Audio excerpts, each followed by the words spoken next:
What's up sa inyo mga peeps? Nandito sa panibago natin video kung sa pag-uusapan natin ay ang gaming setup ko na mainly purpose is Overwatch at saka budget siya.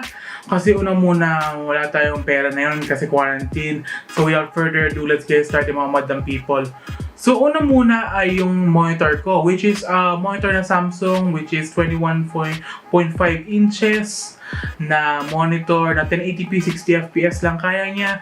So it gets the job done naman kasi una muna ay itong monitor na ito ay kaya naman maglaro kasi may game mode siya, pinapaganda niya yung quality ng laro.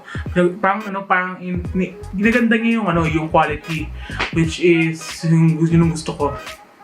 So next of all ay Logitech webcam.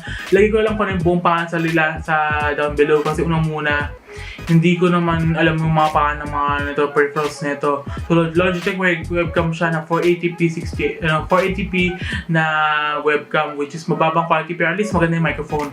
So next of all ay yung Logitech na speakers, which is maganda kasi unang muna Logitech speakers nito ay maganda yung tunog niya. Hindi naman siya ganoon ka bass heavy pero at least maganda siya pang normal sound trip lang guys. So next ay yung keyboard, which is a Rakk Sinag. Alam nyo na yan, nireview ko na yan. Yung OEM mouse ng Overwatch, which is alam nyo na din yan. At tawag yun yung mousepad ko, which is a e-blue mousepad na alam ko murahin lang yan, mga sa 800, which is mahal yan pero branded naman siya kasi tingnan mo guys, umabot siya ng 2 years sa akin tapos hindi pa siya masyadong sira-sira.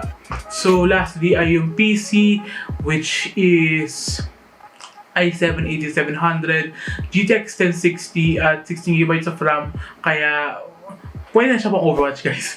Pwede siya pang Overwatch. At saka yung mga collectibles ko guys, kasi unang muna may mga collectibles naman din ako na mainly purpose is to paganda lang yung setup. So itong setup na ito is Overwatch team. So pag mahilig kayo sa Overwatch, like nyo na below yung video kasi unang muna dito naglaro ng Overwatch.